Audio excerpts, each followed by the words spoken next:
Boa noite a todos. Que bom estar de volta. Parecia que fazia anos que eu não vim aqui, né, devido a uma série de fatores aí, de situações de saúde e tudo mais. Mas graças a Deus por estar de volta e também por poder ver o rosto de vocês, né? Coisa boa ver o rosto completo. Nem todo mundo é tão legal de ver o rosto completo, mas da grande maior parte das pessoas, não estou brincando. É muito bom realmente rever vocês, estar de novo com vocês juntos aqui, para a gente poder abrir as Escrituras, falar dessa grande bênção que nós temos diante de nós, que é a palavra de Deus. Louvo a Deus porque Ele tem sido sempre bom, Ele é sempre bom, nunca vai deixar de ser bom, e isso é uma coisa que nós podemos ter certeza a cada dia das nossas vidas. Eu queria agora convidar todos a abrir suas Bíblias para o livro de 2 Coríntios, capítulo 1. 2 Coríntios, capítulo 1. Essa carta muito importante, muito rica, que o apóstolo Paulo enviou aos irmãos daquela igreja de Corinto, e que para nós também vai servir de grande desafio. Um estudo que eu fiz essa semana, que falou muito comigo, que decidi também estender aos irmãos esse mesmo estudo. E nós vamos ler os 5 primeiros versículos dessa carta inicial ali. Então, capítulo 1, versículo de 1 a 5. E nós vamos ver hoje com o título de A Esperança. Não há esperança, o artigo A, mas existe esperança, há esperança. Versículo 1 diz assim: Paulo, apóstolo de Jesus Cristo pela vontade de Deus, e o irmão Timóteo, a igreja de Deus que está em Corinto, e a todos os santos em toda a Acaia. Graça a vós outros e paz, da parte de Deus nosso Pai e do Senhor Jesus Cristo. Bendito seja o Deus e Pai de nosso Senhor Jesus Cristo, o Pai de misericórdias e Deus de toda consolação. É Ele que nos conforta em toda a nossa tribulação, para podermos consolar os que estiverem em qualquer angústia, com a consolação com que nós mesmos somos contemplados por Deus. Porque assim como os sofrimentos de Cristo se manifestam em grande medida a nosso favor, assim também a nossa consolação transborda por meio de Cristo. Vamos orar nesse momento? Querido Deus, obrigado por essa noite. Obrigado pelo Teu Filho Jesus Cristo, nosso Salvador. Obrigado, Pai, porque mais uma vez estamos reunidos. A Tua igreja se mostra unida, se mostra presente nesse local, ao se unir um com o outro, a estar juntos nesse mesmo ambiente com o mesmo propósito. O propósito de ouvir a Tua palavra, de receber a instrução do que ela quer falar conosco e sairmos preparados para que durante a semana inteira nós sejamos a igreja também fora desses portões, levando a verdade, a esperança num mundo tão caótico, num mundo que realmente anda perdido. Mas nós temos a verdade em nossas mãos e como detentores da verdade devemos viver vidas diferentes. Nos abençoa, Pai, nos ajuda mais uma vez a falarmos o que o Senhor quer que nós saibamos e nos ajuda a levar isso no nosso coração para cada momento de nossas vidas. É o que nós te pedimos, no nome de Jesus Cristo. Amém. Quem aqui terá a ousadia de erguer uma das suas mãos ou as duas mãos e me dizer: eu não tenho problemas? Erga a sua mão e me mostre: eu não tenho nenhum problema, 0 problemas, minha vida é um mar de rosas. Se a sua vida não é, a minha é um mar de rosas, eu não estou enfrentando nenhuma dificuldade, nada. Quem pode fazer? Também não posso. Também não posso. Todos nós, de alguma forma, em algum ponto, estamos enfrentando alguma dificuldade. Pode ser na área sentimental, pode ser na área financeira, pode ser na área de qualquer coisa, nos seus estudos, qualquer área. Pode ser na sua família, você está enfrentando um problema. Isso é comum a todos nós. Todos nós temos problemas. Mas Paulo está aqui trazendo uma palavra, trazendo uma uma exortação a esses irmãos de que por mais que nós tenhamos problemas nas nossas vidas, nós temos de onde tirar forças, nós temos de onde tirar energia, nós temos de onde ter esperança para o dia de amanhã, esperança para a próxima hora, esperança para o próximo momento de dificuldades. Porque por mais que talvez hoje a sua vida não esteja tão difícil, tenha certeza que isso vai acontecer. E isso não é eu desejando o mal para você. Isso é simplesmente como a vida é. A vida sempre é assim. Não temos como evitar isso. Faz parte da vida de qualquer ser humano. E essa segunda epístola de Paulo aos Coríntios, ela fala de uma coisa muito especial para nós, que é sobre essa esperança. Corinto era uma cidade incrível, uma cidade cosmopolita, grande, né? A região onde Corinto ficava, hoje é onde fica o país da Grécia. E a região que ela se sitiava naquela época, ela estava situada, era essa região que ele encerra o versículo 1 falando o quê? E todos da Acaia. A Acaia, então, é tipo uma ilha-zona, se você olhar o mapa lá, é uma ilha-zona que pertence à Grécia, e lá nessa cidade, nessa região, existia essa cidade chamada Corinto. Hoje, essa mesma região é chamada de Peloponeso. Então, a região do Peloponeso é onde estava Corinto, essa igreja muito importante, uma cidade estratégica. Paulo fazia muitas coisas com estratégia. Então, a igreja ela era um lugar de grande fluxo de pessoas.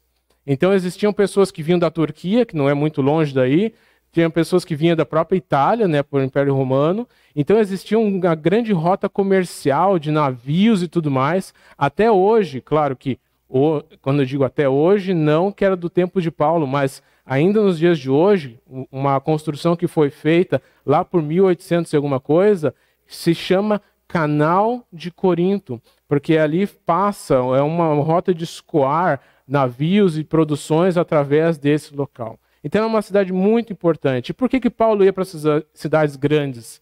Justamente porque vinha alguém ali, ouvia a mensagem, voltava para a Turquia, com a palavra de Deus no seu coração. Vinha alguém da Itália, ouvia a mensagem e ia para volta para o seu país, com a palavra de Deus no seu coração. E a palavra ia se espalhando, ia se disseminando, ia para todos os locais. Todos os locais poderiam receber a palavra de Deus de uma maneira muito mais rápida, porque uma cidade como essa é uma cidade que fazia diferença dentro da logística para que o evangelho fosse cada vez mais expandido.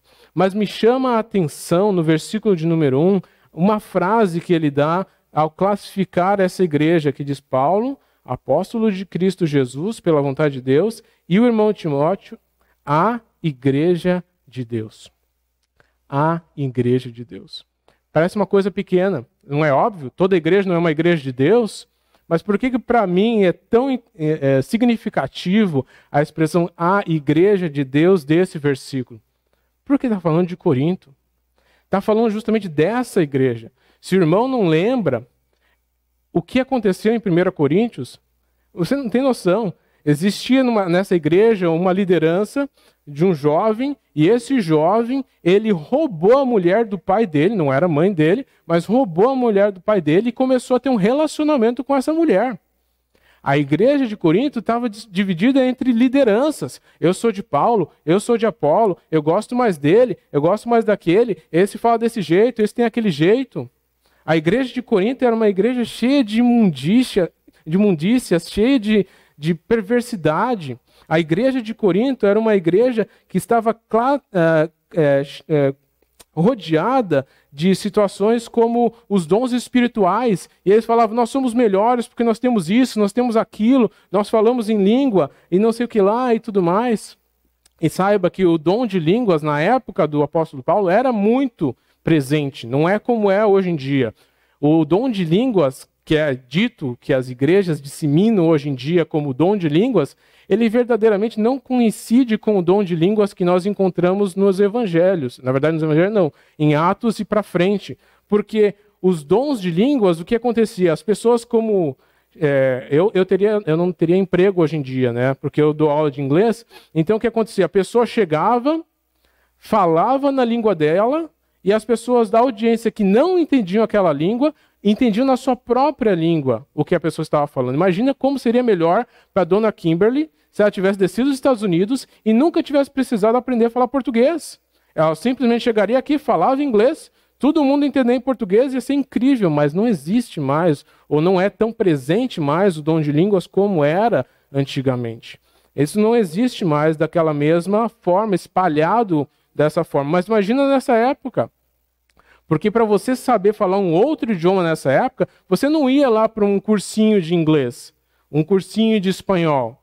As pessoas que sabiam falar mais idiomas, assim como Paulo era uma pessoa assim, eram pessoas que o quê? Que tinham grandes tutores famosos, tipo Gamaliel, um cara assim cheio de cultura, e que Paulo foi ensinado aos pés de Gamaliel e foi aprendendo, e por isso Paulo era tão eloquente, ele era tão sábio, porque ele teve muita instrução e ele era uma pessoa que não era pobre na sua juventude. Então Paulo tinha esse acesso, mas o povão, o geral, não tinha acesso. E só para você perceber uma situação do dom de línguas atual que existe. Todo o vocábulo usado no dom de línguas atual, que essas pessoas dizem, todos os encontros vocálicos são todos nativos da língua que a pessoa fala. Então, por exemplo, eu falo português. Então, os sons que eu imito são pedaços de palavras que eu falo em português. Eu não faço sons que não são naturais do meu idioma. Nenhuma pessoa que você pode ir nessas igrejas, nenhuma pessoa começa a falar como se fosse um chinês ou um japonês. Os sons são sempre tá, pá, tá, gá, lá, pá, porque são sons do português. Se você vai para outro país, é os sons que são emitidos naquele idioma, e no outro país os sons são emitidos naquele idioma. Então, se era uma língua que vem dos anjos, não poderia ser tão diverso assim. Tinha que ser uma coisa padronizada. Não faz sentido? Então você começa a perceber e pensar, pera um pouquinho, não faz sentido tanto assim. Além do mais, foi feito um estudo em que se colocou um aparelho para medir as ondas cerebrais na hora que as pessoas manifestavam o dom de línguas. Sabe o que não é? Porque o nosso cérebro, cada vez que a gente faz alguma coisa, liga umas luzinhas, porque é aqueles impulsos elétricos que acontecem lá dentro. Sabe qual era a luzinha que não acendia no dom de línguas? A dos idiomas. Ela não funcionava. Ele funcionava ali uma área qualquer, mas não era o som das línguas, não era aquela região. Então é muito interessante que não bate como verdadeiro essa ideia de línguas. Mas não é o nosso foco de hoje. Não é o nosso foco de hoje. Nosso foco é que Paulo chamou esta igreja da igreja de Deus. E por que isso é então significativo para mim? Porque isso me mostra que não importa quem nós somos, não importa o que nós já fizemos, quando nós somos nascidos de novo, quando nós nos tornamos novas criaturas, tudo o que nós já fizemos ficou para trás. Todos os nossos pecados cometidos ficaram para trás. Todos os pecados que nós vamos cometer não caem mais sobre nós. Então, tudo que você faz para Deus não te faz mais aceitável diante de Deus. Você pode jejuar toda a santa semana. Deus não vai olhar para ti e falar, olha, cara aqui, ó, melhor que os demais. Mais importante que os demais. Incrível esse cara. Vou abençoar ele muito mais, porque ele é um cara que é muito fiel. Eu vou ser um cara que eu vou dar muito mais para ele, porque ele é um cara que se dedica ao máximo. E todo pecado que eu faço não me faz menos importante para ele. Deus não muda o nível de amor que ele tem por mim de acordo com a minha vida. Agora, isso obviamente não significa que eu tenho uma carta branca para sair pecando aí. Se o irmão já leu Romanos 6, 7, 8, especialmente 6, que fala de cara, nós vamos permanecer no pecado para que a graça abunde? De forma nenhuma, é óbvio que não. Como é que eu, que fui salvo pela graça, sem nenhum mérito para ser salvo, vou pisar no sangue que me salvou? Vou rejeitar todo o sacrifício que o meu Senhor fez por mim? É óbvio que eu não vou fazer isso. É óbvio que eu não vou fazer isso. Mas isso não significa que agora eu pequei e não presto mais. Eu lido muito com jovens. E os jovens, eles têm essa questão, eu falei já recentemente, é muito hormônio para cima e para baixo. Então, assim, eu sou muito amado, eu sou muito odiado, eu sou muito bonito, eu sou muito feio, eu sou mais especial, ninguém gosta de mim, é tudo ao extremo. É tudo ao extremo. E quantos não são os jovens que eu já lidei durante esses meus anos falando com ele, olha, cara, eu sei que você errou. Eu sei que você caiu. Eu sei que você está fazendo uma coisa que não é certa. Mas Deus não vai te rejeitar. Se você é filho dele, ele não vai virar as costas. Ele vai fazer exatamente como o pai fez com o filho pródigo, que quando viu voltando, ele correu em direção ao filho pródigo. E sabe, é uma coisa assim de grande humilhação fazer isso. Porque aquelas pessoas não se vestiam como nós. Um pai que viu um filho chegando de longe, ele não pode, que nem eu, mesmo que esteja de sapato e calça, correr. Ele teria que erguer a sua roupa para conseguir correr, porque senão ele tropeçaria naquelas rouponas que eles usavam. Então, erguer, mostrar a parte das pernas para poder correr, era um sinal de grande humilhação de uma pessoa que era superior àquele jovem. Mas esse é Deus. Ele nos ama incondicionalmente. Ele quer que nós estejamos próximos dele. Então, se nós caímos, assim como esses irmãos de Corinto caíram, saiba que eles não deixaram de ser a igreja de Deus apesar destas coisas. Eles continuavam sendo a igreja de Deus. É óbvio que durante a caminhada, tudo que a gente quer é santificação, é mudança de vida. Aquele que está em Cristo é nova criatura, as coisas velhas ficam para trás, as coisas novas se fazem agora presentes na nossa vida. Mas isso não significa que quando eu peco, quando eu caio, eu não presto para mais nada. E por isso é que há esperança para qualquer um de nós. Há esperança para qualquer um de nós. E nessa noite eu gostaria de ver 4 razões bem simples, bem claras, pelas quais nós podemos dizer que há esperança para todos nós. Primeira razão, isso se encontra no versículo de número 2. Diz assim: graça a vós outros e paz da parte de Deus, nosso Pai, e do Senhor Jesus Cristo. A primeira razão pela qual eu posso ter esperança na minha vida é porque Deus é nosso Pai. Porque Deus é nosso Pai. O A.W. Tozer, no seu livro O Conhecimento do Santo, ele disse o seguinte: a soberania de Deus é um atributo pelo qual ele governa toda a criação. E para ser soberano, ele deve ser onisciente, ou seja, ele deve ter capacidade de saber todas as coisas. Ele é onipotente, ou seja, ele tem poder para fazer todas as coisas.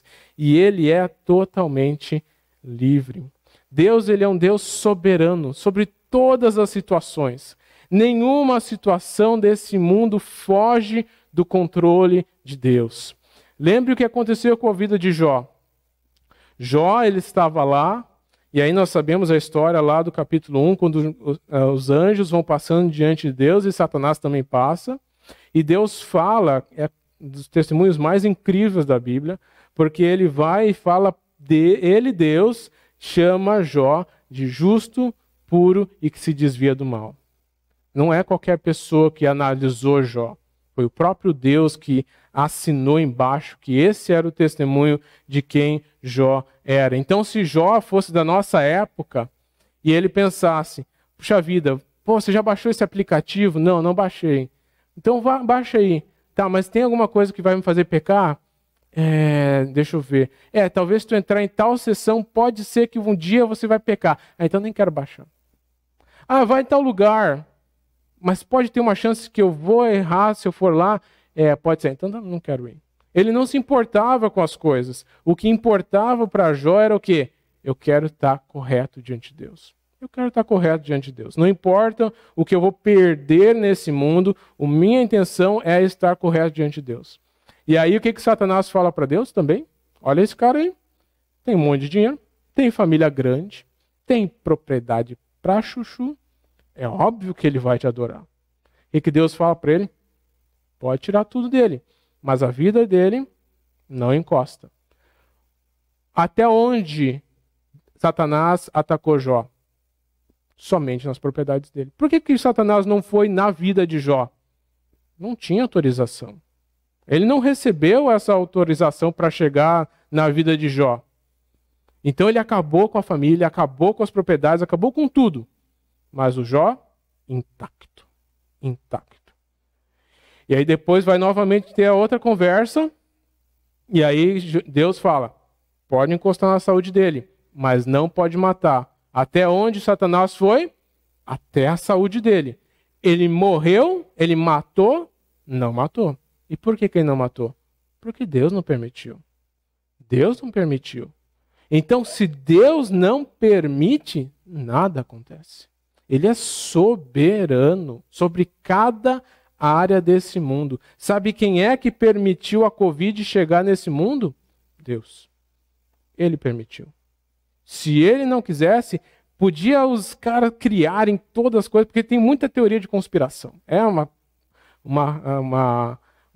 lavoura muito fértil. É porque o Bill Gates já tinha falado há tantos anos atrás que a gente ia enfrentar uma pandemia e que era para investir em vacinação e papapá e parará, e os chineses e lá a cidade de Wuhan, agora nem lembro mais o nome daquela cidade faz tanto tempo, e aí sei que lá, e o morcego, tarará, podia o homem criar o que quisesse. Se Deus dissesse não, não. Mas Deus deixou. Ele permitiu, fez o mundo sofrer, fez o mundo passar por isso, porque ele tinha um propósito através disso. Qual é o propósito geral de tudo isso? Eu não sei. Eu tenho uma limitação de entendimento. Mas Deus sabe.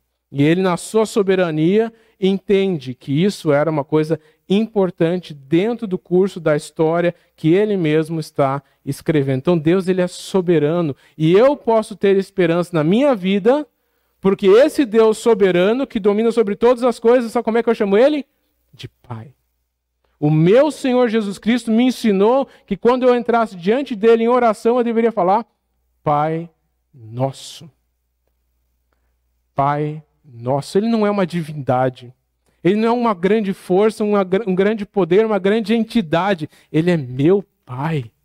Ele é meu Pai. Eu sei que a nossa visão de Deus, às vezes, ela é afetada dependendo de quem foi o nosso Pai de verdade. Se você teve um pai que não foi um pai presente, se você teve um pai que não foi um pai bom, se você teve um pai que não estava lá nos seus momentos difíceis, também você não vai acreditar em Deus ou vai ter mais dificuldades de acreditar em Deus por causa da visão que você tem de que é um pai, do que é um pai. Então isso afeta realmente nossa visão. E sabe, eu sou um abençoado, eu tenho um bom pai. Um pai perfeito? Não. Longe disso. Um pai que teve muitas dificuldades na sua vida, que enfrentou esses problemas na sua vida, mas um bom pai. Só que quanto mais e mais eu conheço a Deus, agora a minha visão de pai é muito mais elevada, é muito mais rica, porque meu pai do céu, ele é muito mais que meu pai terreno.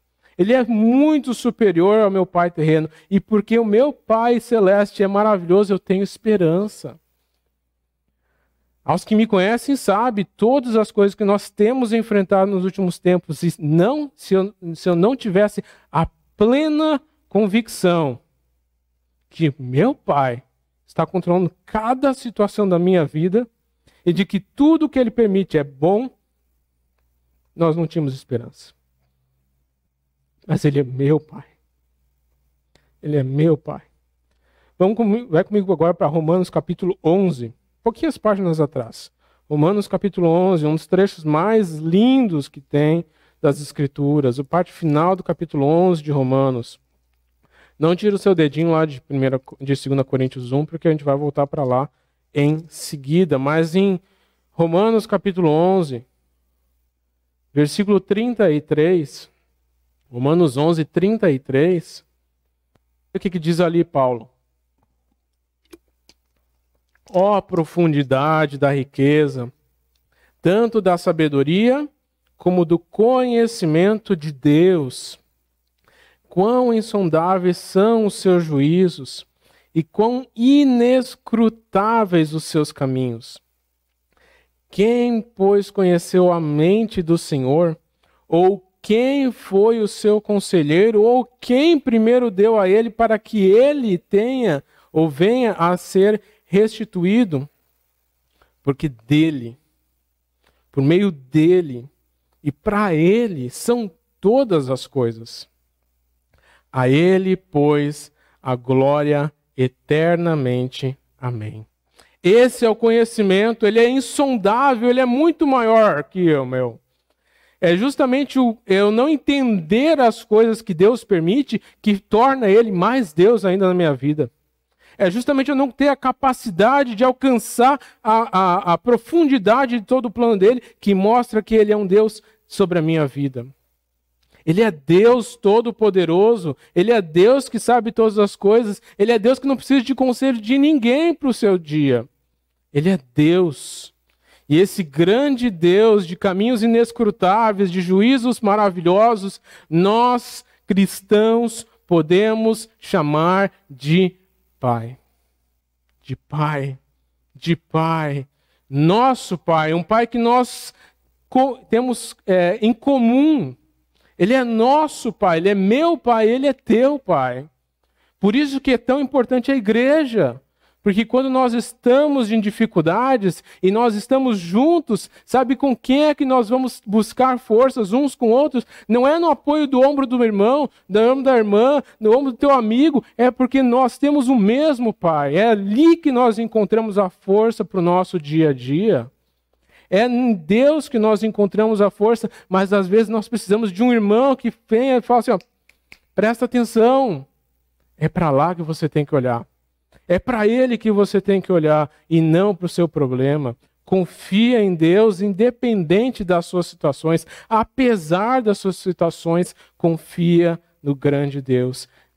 Graça e paz a todos nós, por causa do nosso Deus e Pai, de nosso Senhor Jesus Cristo. A segunda razão pela qual eu posso ter esperança na minha vida é porque Deus, Ele é Pai de nosso Senhor Jesus Cristo. Versículo 3, ele fala, bendito, louvado, exaltado seja o Deus e Pai de nosso Senhor Jesus Cristo. Engrandecido seja o seu nome.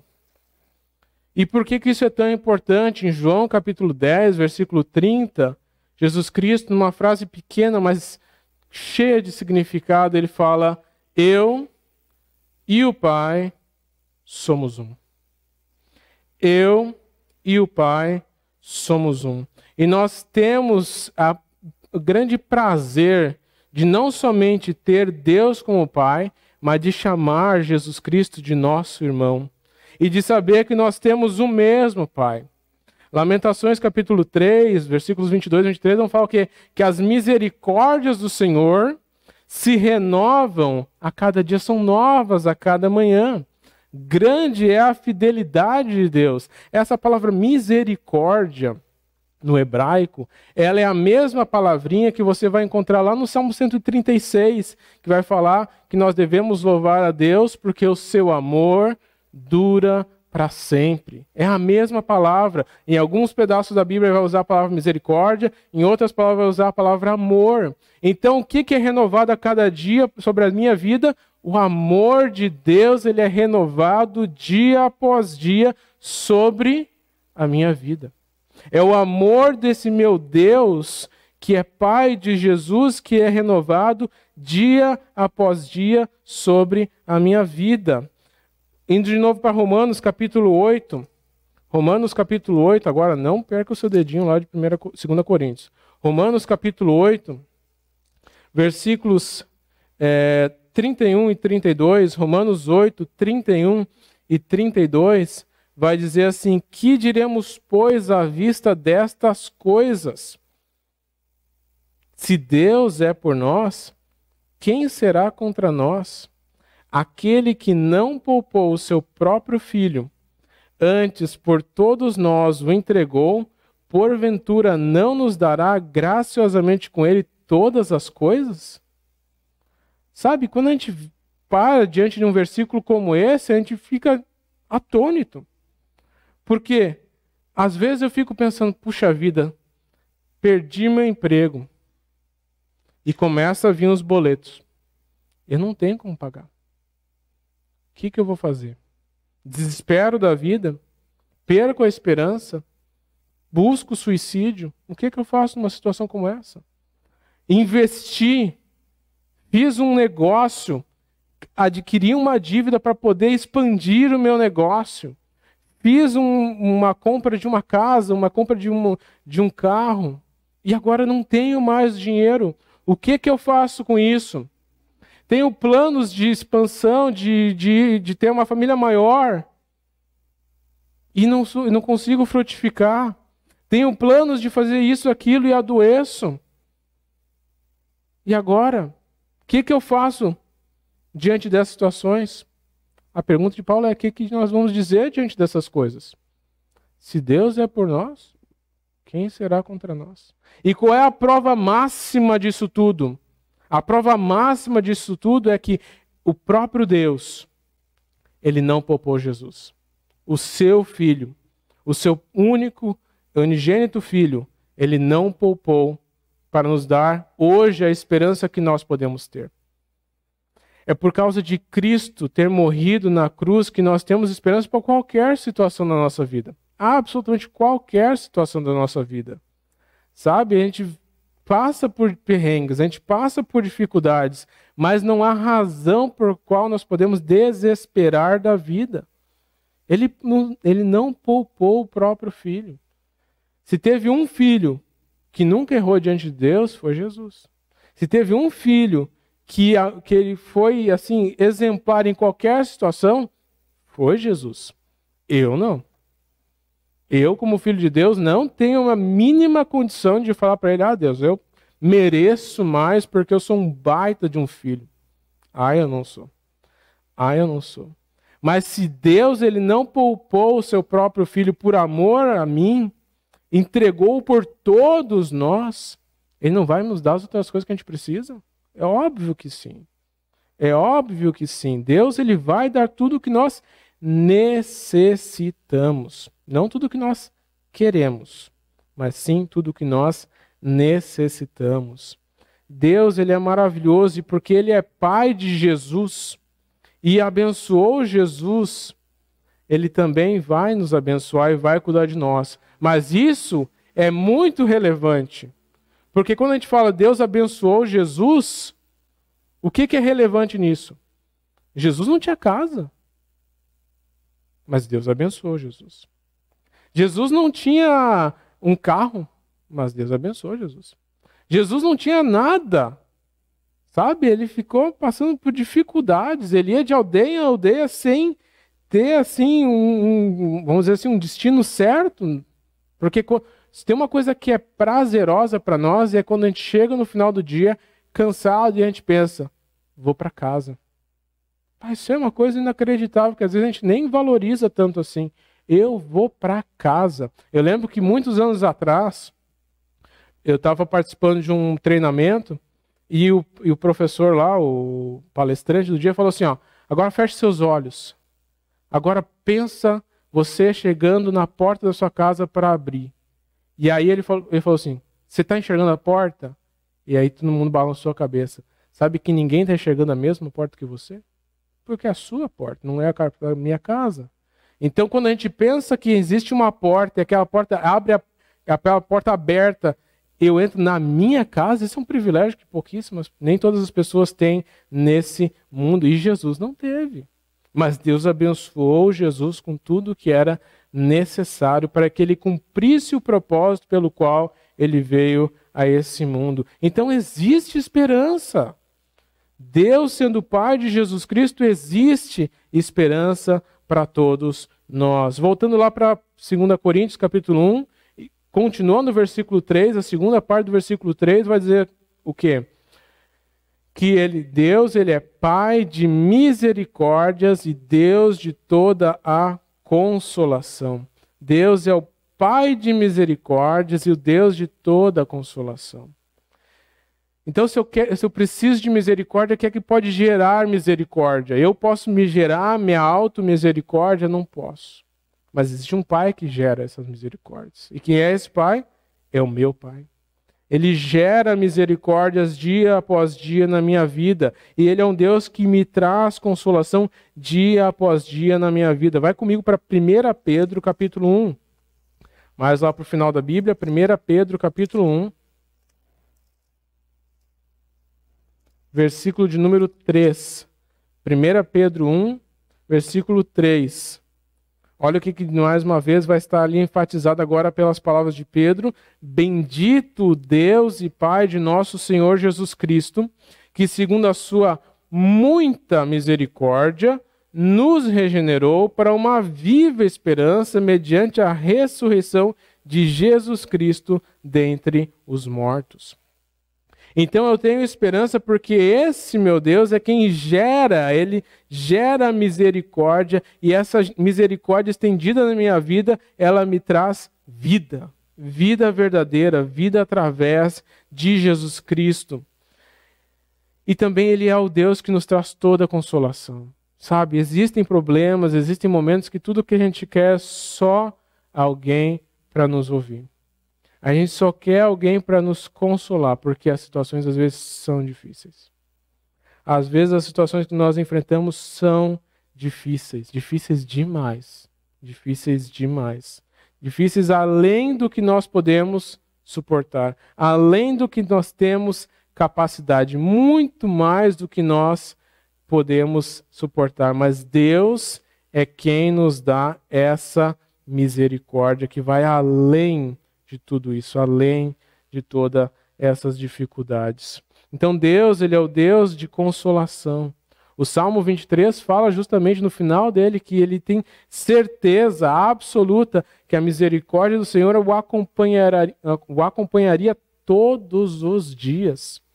Todos os dias, em qualquer dia, no dia bom, no dia ruim, no dia de sol, dia de chuva, dia quente, dia frio, todos os dias as misericórdias de Deus estariam com ele. E por isso nós podemos ter esperança. Não existe um dia em que dentro do calendário de Deus está em branco a possibilidade de você alcançar misericórdia da parte dele. E por fim, a quarta e última razão pela qual nós podemos ter esperança é porque Deus é o Pai que não desperdiça o nosso sofrimento. Deus, Ele é o Pai que não desperdiça o nosso sofrimento. Versículo 4, e é Ele que nos conforta em toda a nossa tribulação, para podermos consolar os que estiverem em qualquer angústia, com a consolação com que nós mesmos somos contemplados por Deus. Porque assim como os sofrimentos de Cristo se manifestam em grande medida a nosso favor, assim também a nossa consolação transborda por meio de Cristo Jesus. Todo o sofrimento que você e eu estamos passando, sabe para quem ele é? É para nós mesmos? Toda a dificuldade que você e eu estamos passando, sabe para quem é? Para a igreja. É para a igreja. A tua dificuldade que você está passando é para cá, para esse povo. Por isso que nós precisamos estar sempre juntos. Porque as suas dificuldades não estão somente te fortalecendo, te dando um novo ânimo, te trazendo uma nova perspectiva, mas ela está fortalecendo esta igreja, este povo. Deus escolheu este povo para que você recebesse essas dificuldades e para que você pudesse abençoar este povo.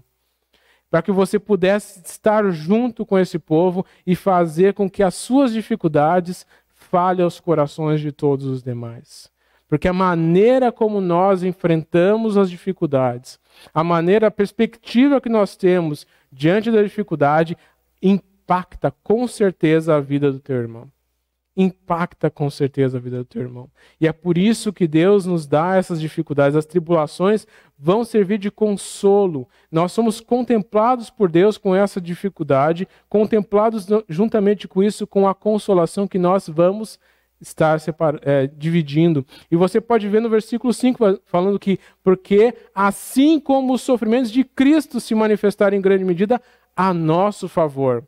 Então as dificuldades, os problemas que Cristo passou, foi para Ele mesmo? Não, foi para que eu pudesse hoje, quando estivesse passando por dificuldade, lembrasse, o meu Senhor passou por dificuldades.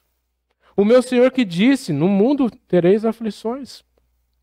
E Ele pôde me consolar em qualquer situação, porque Ele era o homem de dores, o homem que sabia o que era sofrer, e assim eu posso receber consolação para a minha vida. Quando eu olho para Cristo, quando eu olho para o sofrimento dele, quando eu olho para a vida dele. Mas o nosso Deus é um Deus que não desperdiça, ele sabe muito bem, irmãos. Deus sabe muito bem que nós sofremos. E agora eu gostaria de terminar olhando alguns salmos com os irmãos. Vai comigo para o Salmo 42. Salmo de número 42. Salmo 42. Versículo de número 3. Salmo 42, versículo de número 3. Diz assim a palavra do Senhor: as minhas lágrimas têm sido o meu alimento dia e noite, enquanto me dizem continuamente: o teu Deus, onde está? As minhas lágrimas são o meu alimento, dia e noite. Deus, ele sabe o quanto nós estamos chorando. Ele sabe das nossas dificuldades, ele se lembra disso, ele tem isso em consideração. Indo agora para o Salmo capítulo 6, poucas páginas atrás, Salmo 6. Olha o que o salmista vai dizer lá no Salmo 6.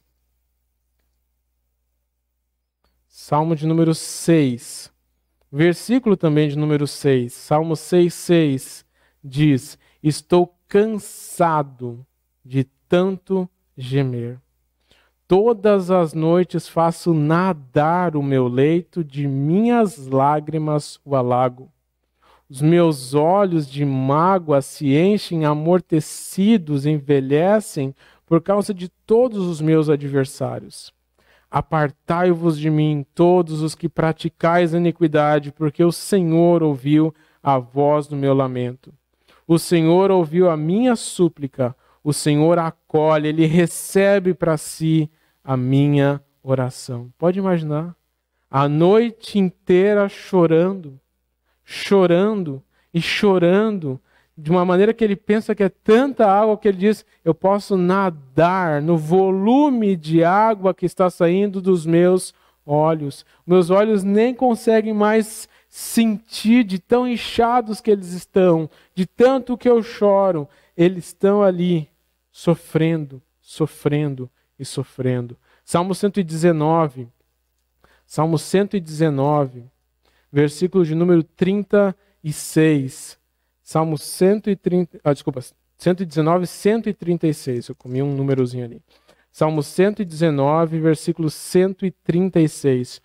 Torrentes de água nascem dos meus olhos, porque os homens não guardam a tua lei. Choro, choro e mais choro. Você vê aqui o lamento saindo da boca desses salmistas. Um choro contínuo, profundo. Não era uma vida fácil. As situações que eles estavam enfrentando não eram situações fáceis. E eles estavam chorando por causa disso. Mas olha que preciosidade nós encontramos no Salmo 56, versículo 8. Salmo 56, versículo de número 8. Salmo 56, versículo 8. Contastes, Salmo 56, 8. Contaste os meus passos quando sofri perseguições. Recolhestes as minhas lágrimas no teu odre. Não estão elas inscritas no teu livro? Eu não sei o que você pensa sobre isso. Mas para mim isso é uma coisa incrível que está escrito aqui. Porque cada lágrima, absolutamente cada lágrima que cai dos meus olhos, cada uma delas, Lágrimas que só eu sei que saíram de mim. Só Deus enxergou aquela lágrima. Ele era o único que estava presente quando isso aconteceu. Sabe onde é que essas lágrimas estão? Elas caíram no meu travesseiro, elas caíram na minha cama? Não. Elas foram recolhidas pelo meu Deus no seu odre. E sabe o que isso me indica? Para ele recolher cada lágrima minha e colocar no odre dele, sabe onde é que ele estava? Do meu lado. Ele estava do meu lado. Porque quando eu chorei e a lágrima caiu de mim, só quem estava perto seria capaz de recolher essas lágrimas. Somente quem estava perto seria capaz de tê-las guardadas. E não somente guardadas num odre, mas também escritas num livro. Registradas. No dia de hoje, meu filho chorou. E eu anotei. Por isso que aquele versículo de João 11:35, que registra que Jesus chorou, ele é tão impactante. Porque da mesma forma que neste livro aqui está registrado o choro do Senhor Jesus Cristo, no livro de Deus está registrado o meu choro. As minhas lágrimas, o meu sofrimento, as minhas dores estão registradas nesse livro. Esse é um Deus de grande esperança. É um Deus de toda a consolação, um Deus todo-poderoso e que não desperdiça esse sofrimento. Ele sabe a razão pela qual ele colocou esse sofrimento na minha vida e na tua vida. Esse sofrimento que lá no início, quando eu perguntei se você tem algum problema, você não teve a oportunidade de levantar a sua mão para poder dizer que não tinha problema, é justamente esse problema que está te aproximando de Deus. É justamente esse problema que está te trazendo, te tornando humilde diante dele. É esse problema que está te fazendo querer estar mais perto desse Deus. E saber que ele não desperdiça as minhas dificuldades é algo que realmente me dá muita esperança. Me dá muita esperança. Deus é um Deus maravilhoso. Eu não vou ler todos os versículos que eu tenho aqui, eu vou falar para que depois, se o irmão quiser ler na sua casa, possa ler também. Salmo 30, versículo 5, Salmo 126, versículos 5 e 6, João 16, 20, Apocalipse 7, 17, e eu só quero ler mais um versículo, que é Apocalipse 21. Apocalipse 21. Final da história. Sabe, a gente fica às vezes muito preocupado assim, né? A gente gosta de ver filme e tal. E se tem uma coisa que você faz quando você quer ver muito um filme e você não tem a oportunidade de ir na pré-estreia, é desligar todas as suas mídias sociais, é correr para longe de Instagram, Facebook e afins, porque você não quer receber nenhum spoiler, que é o termo que a gente usa hoje em dia para receber uma informação antes de você ter a capacidade de ver com seus próprios olhos. Bom, mas tem um spoiler aqui gigante, que é o Apocalipse 21, e todo o livro de Apocalipse é um grande spoiler do que ainda vai acontecer. Sabe, isso aqui não é um livro de achismos, é um livro de realidades. Realidades que ainda não tomaram conta desse mundo, mas que logo, logo tomarão conta desse mundo. E no capítulo de número 21, lá quando começa esse tempo maravilhoso do novo céu e nova terra, essa coisa inacreditável, antes de nós estarmos lá e podemos desfrutar de tudo isso, fala no versículo de número 4. E lhes enxugará dos olhos toda lágrima, e a morte já não existirá mais. Já não haverá luto, nem pranto, nem dor, porque as primeiras coisas passaram. E aquele que está assentado no trono disse: Eis que faço novas todas as coisas. E acrescentou: Escreve, porque estas palavras são fiéis e verdadeiras. E disse ainda mais: tudo está feito. Eu sou o Alfa e o Ômega, o princípio e o fim. Eu, a quem tem sede, darei de graça da fonte da água da vida. O vencedor herdará estas coisas, e eu lhe serei Deus, e ele me será filho. Quer mais esperança que isso? Quer ter uma visão mais elevada que essa? Sabe, você transcende qualquer dificuldade da sua vida quando os teus olhos estão nisso. Eu não vivo para o meu próximo dia. Eu não vivo para o meu amanhã. Eu não vivo pelo que vai acontecer. Eu não sei se meu corpo está saudável, se o meu corpo está doente. Eu não sei o que vai acontecer comigo. Mas eu sei quem controla tudo isso. Eu sei quem tem o poder e tudo está dentro das suas mãos e que nada foge desse controle. E esse que tem todo o controle, ele diz: espera um pouquinho. Deixa eu secar as tuas lágrimas.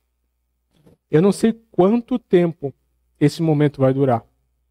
Mas eu tenho uma convicção que ele vai ter calma de ir um por um e por um. Na minha mente isso é muito claro. O meu Deus vai chegar na fila, vai pegar um por um e vai enxugar as lágrimas. E vai enxugar as lágrimas. E vai enxugar as lágrimas. E vai enxugar as lágrimas de todos nós. Não vai ter um secador gigante de tirar lágrimas dos olhos. Porque esse não é Deus. Deus, ele é presente, ele é perto, está sempre junto conosco.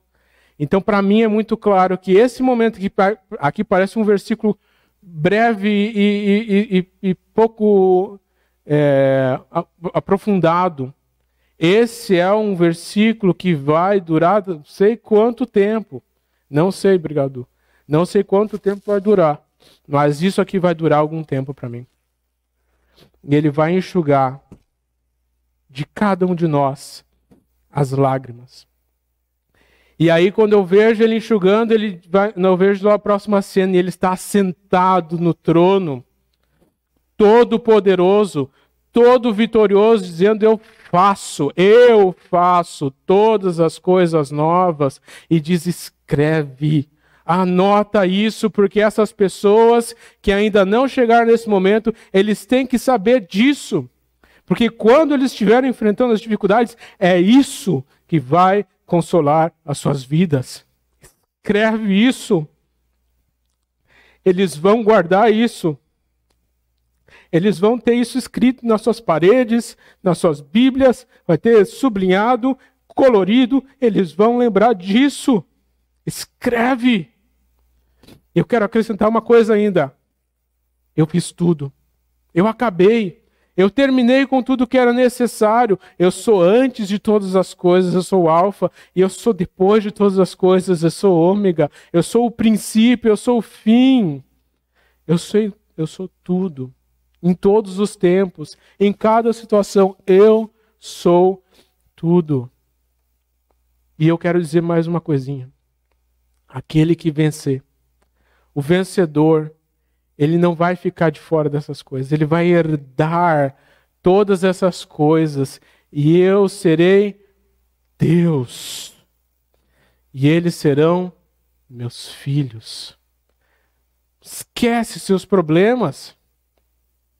Esqueça suas dificuldades. Foque os seus olhos nisso. Não importa o que você está passando. Não importa se as coisas estão pesadas demais. Foque os seus olhos nisso. Porque ele disse: escreve. Registra. Eles precisam saber disso. Eles precisam lembrar que no final de todas as coisas é isso aqui que vai acontecer. Quantas vezes nós não passamos por alguma dificuldade, algum problema, e depois que tudo acabou, a gente disse, se eu soubesse que era só isso, olha o tanto que eu me preocupei para uma coisa desse tamanho. Olha o tanto de variáveis que eu fiquei imaginando para uma coisa que se resolveu dessa forma. É exatamente, muito infinitamente mais a nossa reação que nós vamos ter quando nós chegarmos nesse momento aqui e nós vemos que isso aqui está acontecendo. Essa não é uma palavrinha qualquer, não são 3, 4 versículos qualquer. Isso aqui deve ser a tua vida. Como cristão, como aquele que tem esperança não somente para essa vida, mas para toda a eternidade, isso aqui tem que ser a tua vida. Então, meu irmão, minha irmã, acalma o teu coração. Sossega. É difícil, é dolorido, é mesmo. Mas sossega. Fique calmo. Fique confiante e prossiga para o alvo. Prossiga para o alvo. Prossiga amando aquele que te conquistou. Prossiga em direção a ele, porque esse é o final da história. Agora, se você não é um cristão, o versículo 8 é para ti. Quanto, porém, aos covardes, aos incrédulos, aos abomináveis, aos assassinos, aos impuros, aos feiticeiros, aos idólatras, a todos os mentirosos, a parte que lhes cabe será no lago que arde com fogo e enxofre, a saber, a segunda morte. É isso. Se você não é uma nova criatura, tudo que eu falei até agora serve para nada para você. Absolutamente para nada para você. Nada. Você tem zero esperança. Não há esperança para você. Não há. Hoje, nesse momento, agora você não tem esperança se acontecer alguma coisa contigo. Mas não acabou a sua vida.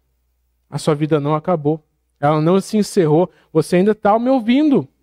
E sabe por que você está me ouvindo? Porque as misericórdias de Deus estão se renovando sobre a tua vida.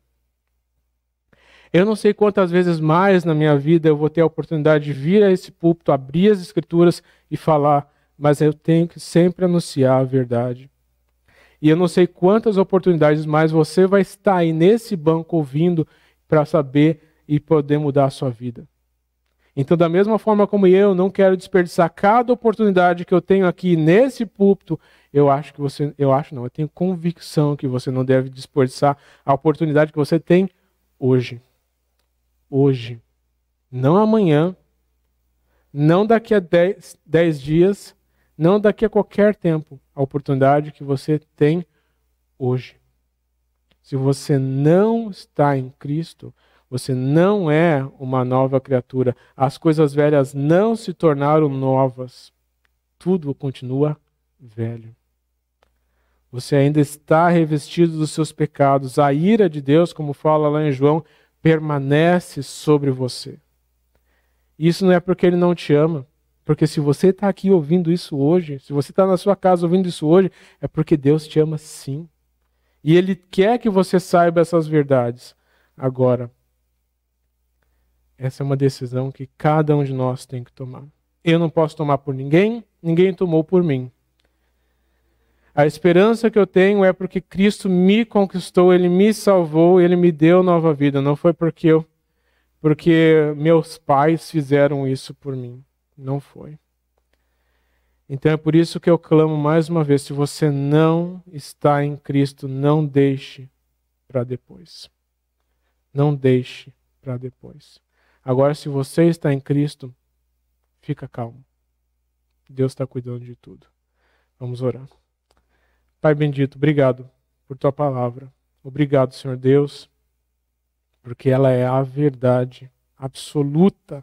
Absoluta, Senhor. A verdade absoluta sobre essa terra.